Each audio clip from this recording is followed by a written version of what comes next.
You know those like compatibility tests? Did you ever take those? I wish they had done that at my high school. With the student body? Yes. Just imagine like you get matched with like a cute boy that you never would have talked to otherwise, and like... Isabella's mind immediately thinks of the best case scenario, where over here I'm like, so I just imagine like it being like that scene from Mean Girls, like the jungle scene in Mean Girls where like everyone is like like it is war. That it would is probably war happen has too. been caused. Happy Valentine's Day! Happy Valentine's Day. What day is this coming out, actually? Are we before Valentine's Day or I after think we're Valentine's before Day? Valentine's Day. Okay, happy early Valentine's Day, guys. And welcome back to the pod. We're sending you love from Swipe Talk. We hope that we're your Valentines. You could be our Valentines. Also, hello. Welcome to Swipe Talk, the podcast where opposites attract. I'm Simone. And I'm Isabella. Hi, guys. Welcome back. It is Valentine's Day, as you can see. Isabella looks like it could be any other day. I, however, am actually wearing color. I said, okay, we're going to give pink. I'm going to give Isabella. I'm going to give pink. I'm going to give color. This is my favorite holiday. My whole life, this has been my favorite holiday. I love Valentine's Day. It's a huge holiday in my family. We've always celebrated big, big, big. Gifts, kisses galore. Actually, one of my favorite memories, my mom probably won't even remember this, but like my mom will have these once a month early morning meetings, as she called them, and she had to be in the office like an hour before. And on Valentine's Day, it was one of the early morning meetings. So she was up and gone before I even woke up to go to school. And I remember I looked on my vanity and she had like, I don't know if it was construction paper, maybe I'm making this up, but she had tucked like a little card in there that like said like Happy Valentine's Day. And then she got me a candy bar, but I can't eat nuts like peanuts or tree nuts because I'm allergic. So she got me like one with like little crunchies in them. She got me a little heart-shaped thing with chocolates in it, and it was like Happy Valentine's Day. And I was like, oh, thank you, mommy. I don't know. That was so sweet. And it stuck out I was probably like 13, 14, 15. Like I was old enough. But then when I woke up and I saw that, I was like, thank you, mommy. But can I name something that a boy has ever done for me for Valentine's Day? Yes, but before you say that, a boy has never done anything for me on Valentine's Day, right. other than like in classes. I just found this hair tie I've been looking for everywhere, and I was using it as a collar, bandana, scarf of sorts for this unicorn that I got as a Valentine's gift from a friend of mine. Oh, okay. I was saying like I can remember that so clearly from my mom. Ask me if I can remember something that a boy did for me. Oh, yeah. No, I'm lying. My ex-boyfriend, he delivered me chocolate covered strawberries and like a balloon and like flowers, and that was really sweet. So that is probably like the one like solid memory. All of my friends know that I love Valentine's Day, so they know like I will drive around dropping off cookies and Valentines for everyone. Like I think in the way that a lot of people will give like Christmas gifts to everyone, I'm big on like Valentine's Day gifts for everyone. Like I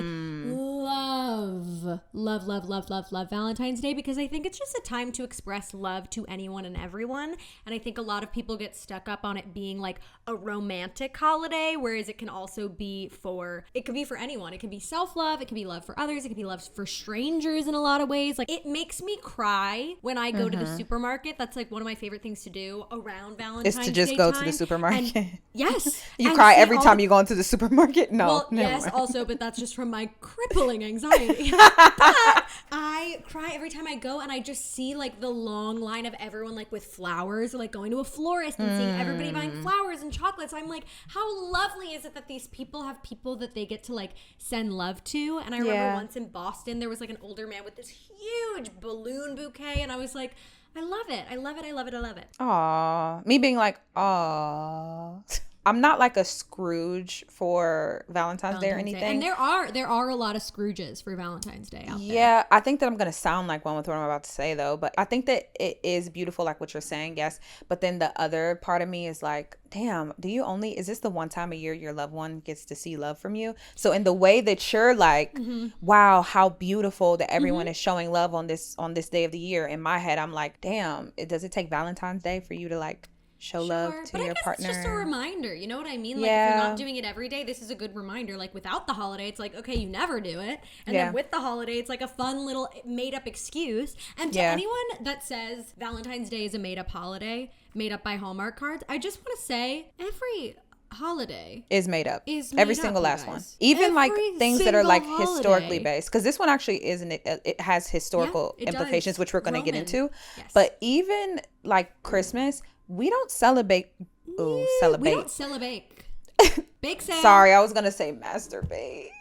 Okay, maybe not. We don't exactly. We don't celebrate because it's supposed to be Jesus' birthday. That's right. That's not actually accurate. Also, like Thanksgiving, you guys. Oh, let's not even start. If with we want to Thanksgiving. talk about a fake holiday, what the are we celebrating on Thanksgiving? Like, what? American people stole land and we're celebrating being thankful? Not even that. The narrative that they push, like they all sat around one big Thanksgiving table and the Native Americans were like, this is our food, and then the Pilgrims are like, this is our bland no spice food. Sorry.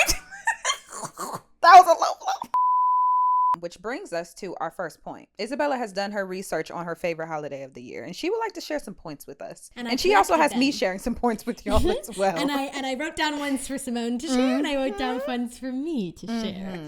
Okay, first of all, you guys, back in the 1800s, doctors prescribed chocolate as a treatment for those who had been disappointed in love, and that's why chocolates are one of the most common gifts during this holiday. So it's interesting that now people give it to their loved ones, because at first it was a gift to be given to someone that's like, oh, like, shoot, you're feeling down. In love. Like, yeah, let me give you chocolates. And it wasn't, what's like a big chocolate brand? I'm trying to remember the name of the chocolate brand. Not Hershey's, a different one. Ghirardelli? I want to say Kroger's, but I know it's not Kroger's. That's a grocery store chain. Okay, well, there's one chocolate brand that branded the heart shaped, and then once they started doing it, everybody started doing it. But I mean, it's the same thing. Small tangent. It's the same thing with diamonds. Diamonds are actually worthless. The only reason why they're actually like worth something is because the advertising. There wasn't value in a specific way until marketing got a hold of it. So they made it into a heart. Everything's marketing. Marketing got a hold of it. With diamonds, diamonds were worthless. It was all about silver and gold. But then I think it was Tiffany's. That was the first person that were like, no, diamonds are a real best friend. And then diamonds are now worth a lot of money. But in reality, they're just rocks, and we just place a lot of value on them. Okay, the next fact that Isabella would like for me to share. Well, you know what? We're all going to share. But I'm like reading. I'm like. Yeah, the next line that I wrote down for Simone. Okay. In the Middle Ages, young men and women drew names from a bowl to see who would be their Valentine. That's so cute. They would wear this name pinned to their sleeves for 1 week for everyone to see. This is the origin of the expression to wear your heart on your sleeve. I thought that was fascinating. That's adorable. You guys, I would have loved to do some like that in high school, or like, you know, those like compatibility tests. Did you ever take those? I wish they had done that at my high school. With the student body? Yes. No, I've never heard of that happening. No, I mean only in Disney shows. Okay, but like they'll like have it where like everyone takes a quiz, or like on Ned's Declassified they did it, or on Zoe 101 they did it too. You take a quiz and they'll send you the name of like the person you're most compatible with. I thought that would have been so much fun in high school. Obviously messy as hell, and obviously there are people that you wouldn't want to be matched with. But like, just imagine like you get matched with like a cute boy that you never would have talked to otherwise, and like the stakes are raised anyway in high school because everyone knows each other, and it's kind of like. Isabella's mind immediately thinks of the best case scenario, where over here I'm like, so I just imagine like it being like that scene from Mean Girls, like the jungle scene in Mean Girls, where like everyone is like, like it is war. That would probably war happen has too. been caused. Yes, war has been. You're like, oh my god, and then you like see a cute boy, and it's like you get matched with the kid that like eats paste, and then like for the rest of the time, like you're the girl he deserves that matched love with the girl too, that eats Simone. paste. Like we're gonna eat paste together. But also when I was 15, I didn't have the maturity to say something like that. I feel like we developed a lot of like coping skills and like a lot of mindfulness when we were in school. Like in the way that now that we are out of school and in real life, it's like we're working, like I'm on my phone. Like there's never a time where I'm sitting in class and I have to disassociate for 6 hours straight. Me being like, oh, you guys weren't disassociating for 6 hours straight? Me viewing school as disassociating for 6 hours, not me like actively paying attention and doing the learning. work. But you know what I mean? Like occasionally there will be a lecture where you're sitting and you're looking at the clock and you're just waiting for that to be over, unless you're a really great student and weren't like me. No, that makes sense though, because it's a time where you can't be on your phone. Yes. You can't have anything else distract you. You just have to sit like there draw. in silence. Exactly. Sit there in silence. And I feel like it's a lot of time with your brain, like thinking of ideas. Like I know that during my time in class where I'd be bored, like I'd write a lot of scripts and I'd write stories. Like that was how I entertained myself, rather than paying attention. That is crazy. And that's how I know our high school experiences were just so different. I went to like a college prep, like they were pumping out like little geniuses, like almost sick. Like the majority of the kids at my high school did really well. Like everyone that came out of my high school was like, it was the most stressful experience of my life because like I had to go to an Ivy League and I had to prove myself. Literally, I think 95% of the student body genuinely felt that way. I hadn't developed that part of my brain yet who cared.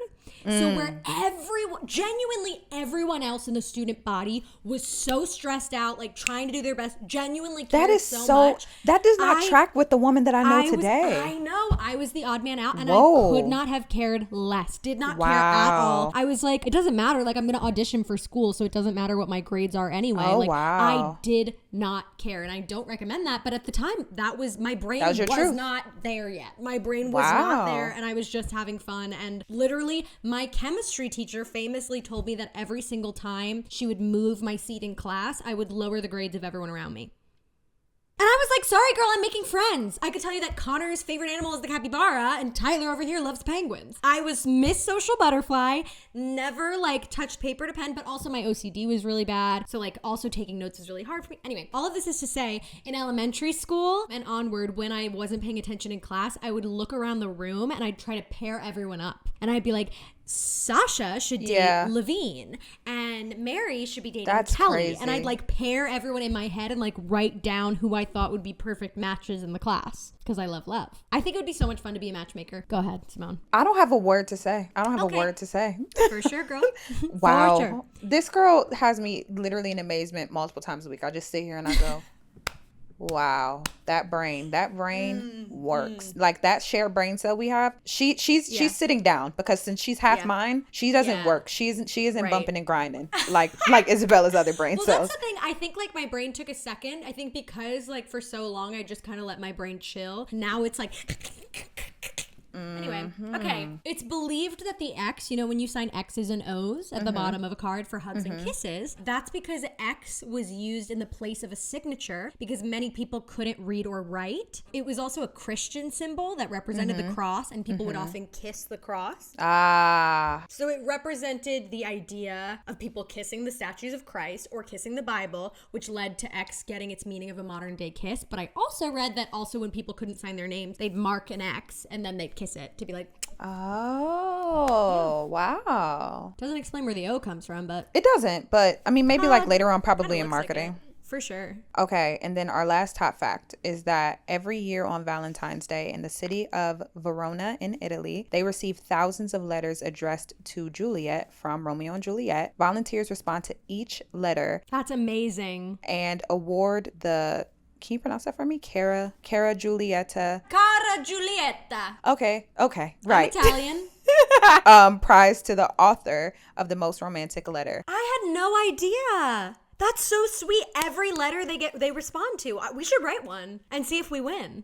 Okay, right. I'm gonna try. I know. I'm like this. No, I knew a little bit about this because there was this movie. Here we go. If you have ever seen the movie on Netflix, you better tell me, girl. It is a movie called Love in the Villa. Is it new? It is newish. Like it probably came out like in the latter half of 2022. That was before I was born. Sorry, I forgot. I also am advanced. I'm 3 and my parents have had me watching things like this from an early age. That's why I'm so developed like vocally as well. Got it. In my language. I'm slow to speak on like my real honest opinion on movies sometimes because Isabella and I want to go into film and TV. You know what? But no, I shouldn't hide just because no. You know what? No, I changed my mind. The movie was horrible, but it was horrible in the way that like Hallmark films are horrible. It was horrible in the way that Lifetime films are horrible. I don't mind cheesy. I really don't. This is coming from the girl that will watch 8 hours worth of Lifetime movies back to back. It's like, die, cheerleader, die. And like, I'm in love with my teacher. And then I try to kill his wife. Like, I'm sliving. But this, if you've ever seen it, you'll know what I mean. Because they talk about the whole like writing letters to Juliet. Because the main character wanted to get to Verona, Italy, because she is an English teacher and she's always read like Romeo and Juliet, and like so she knows this whole thing. So then she organized this whole trip to go on with her boyfriend at the time, who is fine ass. Oh my gosh, his fine ass from Degrassi. It was one of the Indian. No. Oh. The Indian guys from Degrassi. Raymond. This man, oh my gosh, I'm so in love with him. That was her boyfriend, and basically she was like super duper high strung, and like on day one we're gonna do this, on hour one we're gonna do this, and blah blah blah. And he was just sitting across the table from her, and he was like, "Yeah, I don't want to be with you anymore." And she was like, "I thought that you were gonna." He said that? Yeah. He broke up with her right before they went to Verona, and she thought that she was gonna get proposed to in Verona. So it set itself up to be like a funny romantic comedy. She does find love, but you have to watch it. It was you. Of course, she finds love in Verona, but. I brought it up to say that it shows the tropes of what we're talking about, and watch the movie. If you have nothing else to do on a Saturday, someone just being like, here's a movie that involved that town, here's the summary. That's awesome. Anyways, it's so interesting because they celebrate Valentine's Day very differently in America than in other parts of the world. In Ghana, it's considered National Chocolate Day to bring in tourists because that's the #1 cocoa producing country in the world. That's true. In Japan, February 14th is tend to be thought of as when women give gifts. And then a month later, March 14th, men will give gifts on what's called White Day because it used to be related to like a marshmallow company started it. So they called it White Day? Mm-hmm. Did anybody in that marketing team go for 3 seconds like, hey guys, maybe like Cream Day? Maybe it was like originally called Marshmallow Day. Yeah, I think that then they changed it to White Day. White Day. Because they would also give white chocolates too. Okay. Yeah. You know what? I'm going to let that go. The joke writes itself at this point. The conversation writes itself. Go ahead. And then in the Philippines, a lot of people will get married on Valentine's Day. So like there will be like one big like group event where all these different people will get married. So it just goes to show there's a lot of love all over the world and it can be expressed in a lot of different ways. And I think that's really exciting. Speaking of Japan, where they're like, oh, well, women get a day. You know what we need? Men need to get a day. And you know what? I'm not going to go on this tangent of like as soon as like one group decides like, oh my gosh, we want to do something, then the opposite group is like, no, we need it now. Well, because Valentine's Day was for girls giving, so then they invented the new one for boys to give. The first one made me mad. I feel like at all times women just need to be given gifts at all times. Do you understand what we go through? Isabella and I were just talking about the fact that women are on a 28-day cycle, meaning that literally every single day that we wake up we could feel differently because of all of the different hormones cycling through our bodies. We're disproportionately blamed for like everything in the world ends up somehow being a woman's fault. Like the plight of a woman is enough. I should be able to be like, hi, I woman, and they go, here's some roses, and I go, thank you. It is wild that there are people out there that hate women when in reality, like, you could not be here without a woman. Oh my God. Did you see that? We cannot get into this. Okay. Anybody else has seen that clip of Akon going around where he's like sitting around with all his boys and he's like, women small, man big. Please, we have to pop this little clip up here. But he's like, literally, like, men should be praised because without our sperm, women wouldn't be able to have kids. A man right now can create life without a woman, but a woman can't create life without a man. His reasoning for that was because he was like, I can put my stuff in a petri dish and I can grow a baby. I said, where? Basically saying like, you don't need a uterus. Like, I don't need it. All I need is an egg and my sperm. Who needs a woman? And literally, I was like, is it mental illness? Is it miseducation? Do you think that a uterus is? It was just this whole thing. If you've seen that clip, let us know down below or comment on our Spotify because you guys can actually like leave us comments and let us know your thoughts on our episode. The way Isabella has disassociated. I say all that to say that when we were doing an episode, if you guys have been watching the show for forever, shout out to you. Please tell me if you remember when we came across a holiday called Steak and Noba Day. All of this was just so Simone could get to this. Steak and Noba Day. You sang it with a British accent even though it is not British.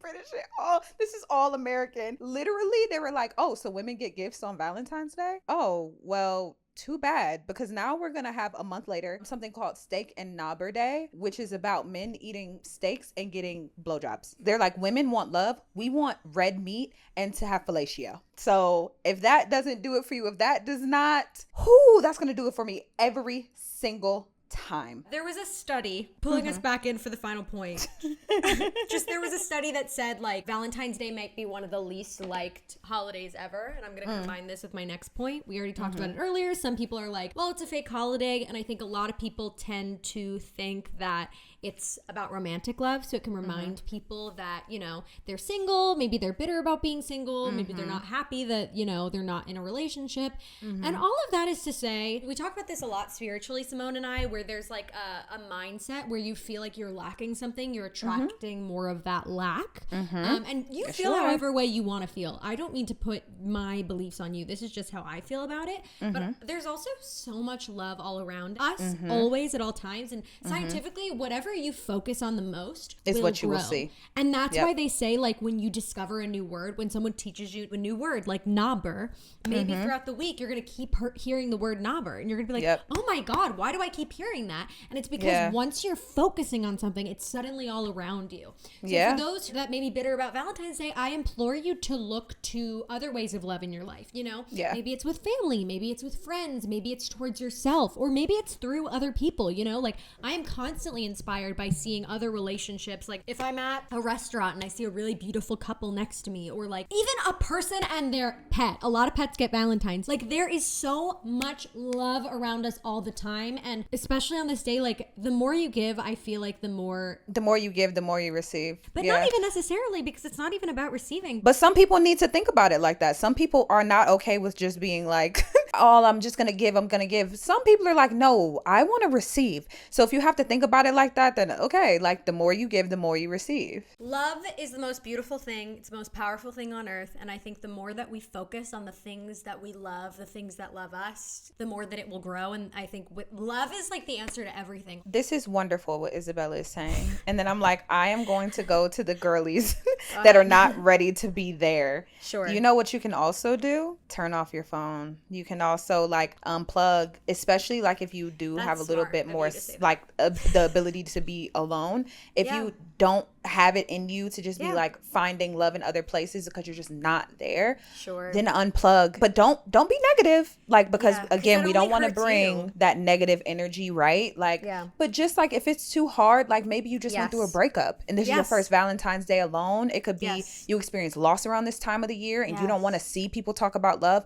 Okay, that's okay. So then, you know what we're going to do? We're going to go, beep boop. We're going to put that phone down and we're going to turn on a bad movie and we're going to lay there. We're going to eat our chocolates. We're going to eat our ice cream. We're going to get under that cover. We're going to rub our feet together and we're going to have a grand old time. Which I would in the argue house. Is, sorry, a form of self-love. Self-love. So it is self-love. Love. But I think that's a great point. Of course, in an ideal world, love, like, it's everywhere. I love people. I love the world. But I understand there are a lot of people who don't have the privilege of being able to see that right now, might be struggling, might be going through something really, really tough. And so if you're in that case, I can totally see you being like, shut the up, Isabella. What you're saying is not relatable at all. And in that case, give yourself self-love and compassion as much as you can. Like, what do you need right now? And like, you be your own Valentine, you know, like, write yourself a little note and say, this shit's really hard. I love you so much. And it might feel dumb, but it's a gift to yourself. And it is. If we are not going to be anything, we are going to be two women whose opposites are attracting. I feel like literally every single episode, one of us is like,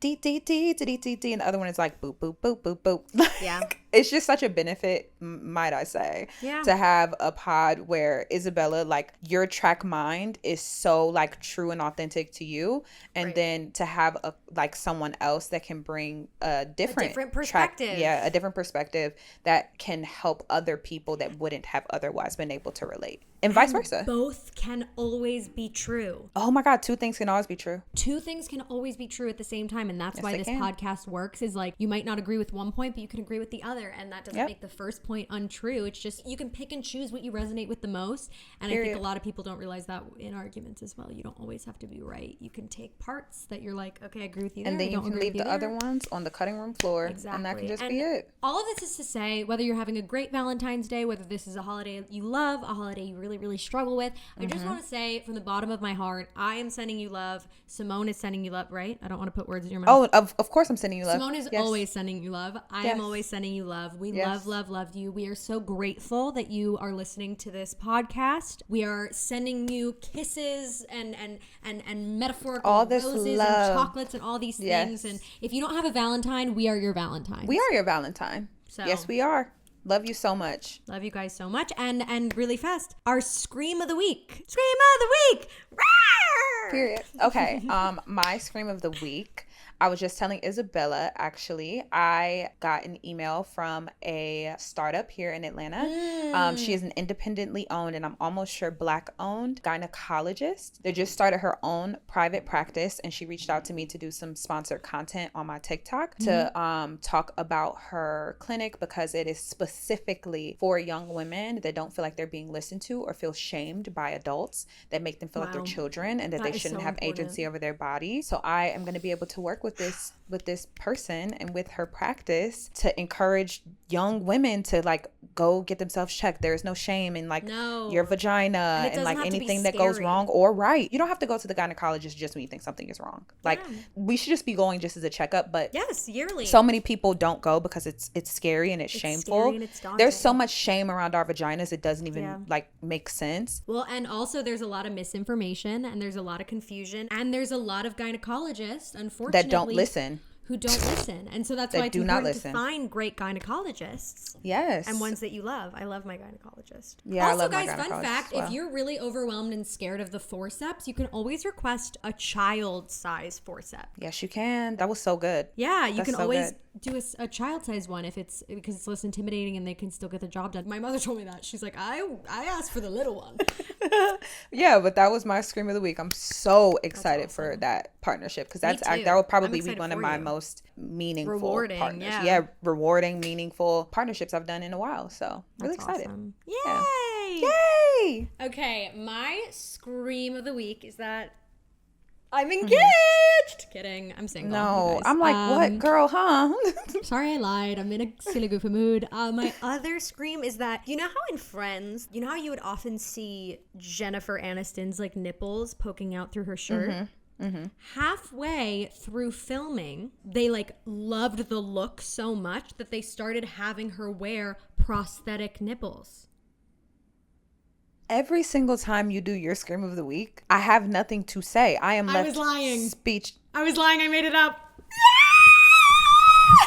I'm leaving. I don't want to be here anymore. This bitch just lies just to lie. She's just a silly, goofy girl. Okay, my real scream of the week, you guys, is silence. I'm annoyed. I never have silence in my life. And the other day I was cleaning my apartment, and rather than listening to a podcast or listening to music, because I was really, really anxious and like struggling, and I cleaned in complete silence and literally was just very actively mindful. I was like, I am picking up this shirt and I'm putting it in the drawer. I am washing this dish. I am doing whatever. And it is the first time that my brain has slowed down in such a way. And I was like, oh, this is probably really healthy because my brain's always working really fast. Even when I'm at work, miles an hour. Half my screen is Netflix or Hulu, or I'm on the phone with someone while I'm filing my I'm kidding. I just keep bringing up because I want to bleep it out. And same with like when I'm in the shower, I'm listening to music. When I'm in the car, I'm listening to music. This is also an example of our shared brain celling because actually this morning, every single morning, I listen to some type of like mindfulness or like self-development podcast. And this morning I woke up and I started my shower running, and that's usually not prepared the thing I'm going to listen to. And when I was listening to my shower run, I go, I want silence this morning. Wow. And I did everything in complete silence this morning. So it's crazy that you say that. And I didn't share that with Isabella before we got on here. No, I love that. Because I think about all of my childhood, I was in silence. Like, you know, like you're playing, like you're creating stories in your head. Like you're just like playing around because we don't have all of these distractions taking up your time and like causing us to have such like severed focus abilities. So I really implore and invite everyone, unless they're listening to this podcast, because please listen to the podcast, but find some time in your day, whether it's on a drive, whether it's doing dishes, cleaning, in your shower, just like really ask yourself, like, when was the last time that I had complete silence and I was alone with my thoughts? And that can be a really scary thing. So no pressure. You don't have to do it if you don't want to, but it was just very interesting for me to experience that and be like, I just want to spend time alone with me. Like I haven't done that in a long time. It's important to stop and allow those thoughts to move through in a meditation way. Obviously, ideally you'd be meditating, but like to just allow them to move through so that they don't have to like sit there festering, but they can come up. That's how I think of thoughts is like bubbles. Like they come up and then they pop and then they're kind of like, they're still there, but like they've expressed themselves and they can move on now, versus like all of them bubbling and then there's a bunch of bubbles in your brain and they're like, none of them can pop. I was going to say, if like you have trouble like connecting, kind of what Isabella said, I will never forget hearing people talk about like, I forget where I heard it, but I'll never forget, but I forget where I heard it. I'll never forget what they said. Don't know where I heard it. I hear you. They talk about focusing on your senses. If you are the type of person whose mind just runs and runs and runs and runs, focus on your senses. Focus on like, if you're doing the dishes, you're like, my hands are wet. Focus on the feeling of your hands are being wet. Yeah. Oh, I did not know that. Yeah, you're supposed to name like 5 things in the room. It's supposed to be all your senses. You're gonna be like, what are 5 things I can see, 4 things I can smell, 3 things I can touch, 2 things I can feel, 1 thing I can taste. And this is where our shared knowledge comes together. Yeah. And this is where it comes together. Expertise. Yes, it does. But yeah, if you struggle with mindfulness, just start off with simply grounding yourself in your 5 senses. Whenever you like run away with yourself, just ground yourself in one of your senses. And to be present. Yes. On that and that note, is all we have for you guys. Happy Valentine's Day. There's no Valentine's Day song. Should I write one? I mean, like, there's a bunch of love songs, so you just play like a bunch of love songs. My funny Valentine. Here we go. Literally, before we started filming, Isabella is singing, and I go, shut the up. Yeah. And she goes, okay. And I said, okay.